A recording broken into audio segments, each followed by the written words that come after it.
वक्त पर बात याद आ जाए और पेन की निब से शब्द बाहर आ जाए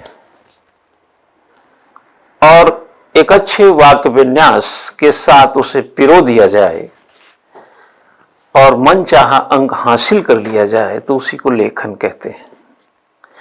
नमस्कार। आज के इस कार्यक्रम में बहुत कम समय में कुछ महीन बातें, महत्वपूर्ण बातें और आपके परीक्षा में फलदायी सिद्ध होने वाले उन तमाम दृष्टिकोणों की चर्चा करेंगे जो सामान्यतः प्रारंभिक परीक्षा के बाद काम आता है। पढ़ना पहले पड़ता है, यानी प्रारंभिक परीक्षा के पहले पढ़ना और अभ्यास करना पड़ता है, लेकिन इसका प्रयोग प्रारंभिक परीक्षा के बाद होता है। क्योंकि कसा हुआ कंपटीशन का दौर है, बदला हुआ और सुधरा हुआ कंपटीशन का दौर है, भीड़ भी है और कहीं ना कहीं एक बहुत बड़ी स्पर्धा के बीच आप गुजर रहे हैं। ऐसे में खामी न रह जाए, कमियां न छूट जाए, शेष न बच जाए, बचा हुआ को भी समझ लें तो बेहतर रहेगा। और वैसे भी 20 साल के तजुर्बे से और वर्षों के करीब 2.5 दशक के लेखन से मैंने यह प्राप्त किया है कि लेखन एक अभीष्ट कला है जो बार बार निखरती है अभ्यास करने से। मैं उन तमाम प्रतियोगियों को लेखन की कुछ बारीक और महीन बातों की ओर ध्यान दिलाना चाहता हूं, जो जनरली मुझे कई माध्यमों से पूछते भी रहते हैं। और जैसे कि अभी पिछला एपिसोड जो था उसमें भी कहीं ना कहीं उत्तर लेखन के और निबंध लेखन की अवधारणा को मैंने पूरी तरह से अभिभूत करते हुए बातें कही थी, तो बहुत सारे लोगों का उस पर भी फीडबैक आया। मैं आज आप लोगों के सामने, आप देख रहे हो कि पीछे बोर्ड में थोड़ा सा ऐसे चलेंगे, इसमें साफ साफ लिखा है कि सीखिए सारगर्भित लेखन कला। यहाँ पर एक देख रहे हो कि एक सर्किल है, सर्किल के अंदर बहुत सारी बातें मैंने लिखा है। सबसे पहले लिखा है कि हमें आपसे कुछ कहना है। हमें जो कहना है वो मैं पहले भी कह रहा हूं, अभी भी कह रहा हूं, आगे भी कहता रहूंगा। फिर हमने लिखा है कि शब्द बोलते हैं। उसके बाद लिखा है कि एक सटीक उत्तर क्या है। जब यहां नीचे आएंगे, जो प्रश्न को संबोधित करे। एक सटीक उत्तर क्या है, जो प्रश्न को संबोधित करे। फिर लिखा गूंज सुने। किसकी गूंज सुने? क्योंकि शब्द बोलते हैं तो उसकी गूंज सुनना चाहिए। और यह एक राइटिंग फोरम है हमारा, जिसमें कुछ मापदंडों को जो आपके परीक्षा में काम आ सकते हैं से परिचित करा रहा हूं। उत्तर लिखना एक कार्य है। उत्तर लिखना एक कला तो है, लेकिन उत्तर लिखना एक कार्य है।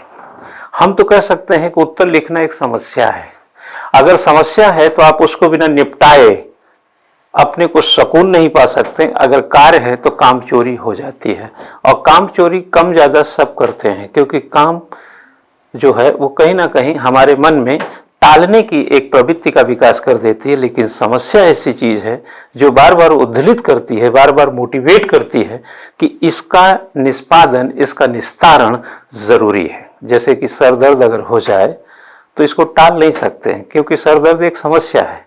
लेकिन बाजार जाना इसको टाल सकते हैं, क्योंकि यह एक कार्य हो जाता है। लेकिन बाजार जाना भी एक समस्या हो जाए तो बाजार जाए बगैर अगर समस्या टल ही नहीं सकती है तो यह ज्यादा आसानी से काम पूरा किया जा सकता है। यानी कार्य को एक समस्या बना दिया जाए तो इसका निस्तारण त्वरित गति से होता है। यह मैं अपने आप नहीं कह रहा हूं, यह विचारधारा 1947 के हार्वर्ड साइमन की है, जिसे 1978 में नोबेल पुरस्कार मिला था अर्थशास्त्र में।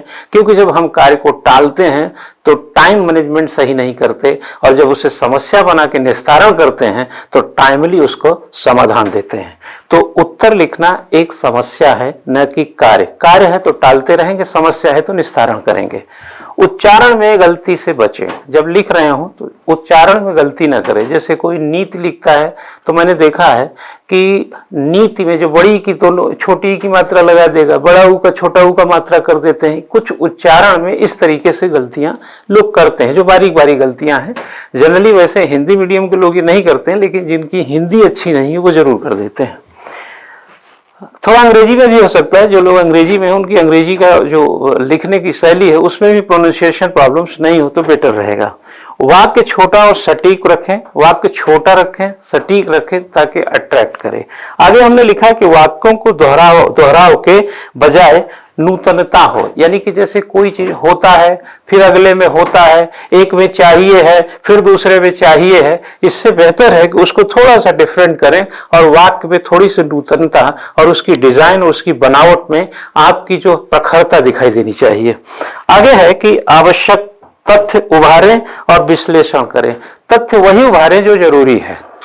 जैसे हम बाजार में जा रहे हैं और आलू और प्याज हमको लेना है, तो आलू प्याज ले लें। अगर उसी ठेले पे चलो भाई टमाटर रखा है तो रेट अगर लेना है तो ले लीजिए, लेकिन इसका ये मतलब नहीं कि बाजार आए हैं तो सारे सब्जी का रेट ही हम लेते रहेंगे, जबकि खरीदना केवल आलू प्याज है। तो यह कहीं ना कहीं यहाँ पर फिट नहीं माना जाएगा। यानी कि तथ्य वही उभारें जो उस प्रश्न की आवश्यकता है, नहीं तो वो बोझिल हो जाता है, लद जाता है, उत्तर खराब हो जाता है। शब्द सीमा को लक्ष्मण रेखा समझें, बड़ी काम की बात है। 200 शब्दों में अगर उत्तर देना है तो 190 में खत्म कर दें या 210 में खत्म कर दें, नहीं तो ठीक से 200 में ही खत्म करें।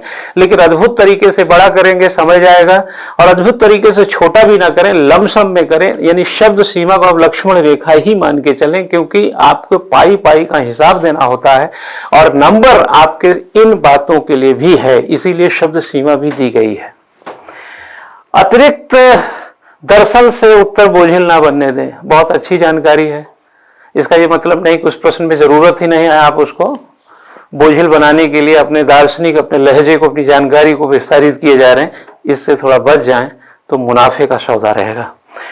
परिपक्व उत्तर लेखन अंक प्रदायी होता है। लिखते समय यह बात पता चलनी चाहिए, यानी एग्जामिनर को पढ़ते समय यह पता चलनी चाहिए और आपको लिखते समय, कि उत्तर उस प्रश्न की मैच्योरिटी, उस प्रश्न के डिमांड और उस प्रश्न के, जैसे कहते हैं ना, एड्रेस कर रहा है, उसका उद्बोधन है, उसकी मांग है और उसके अंतर्गत जितनी भी बातें हैं उसका कॉम्प्रिहेंसिव, कंपैक्ट और इफेक्टिव समावेशन है। अगर ऐसा करना सीख जाएं तो उत्तर लिखना कला तो है ही, निपुणता भी है, समझदारी भी है, अंक प्रदायी दृष्टिकोण भी है, और एक ऐसी धारा है जो सिर्फ चलती है, रुकती नहीं है।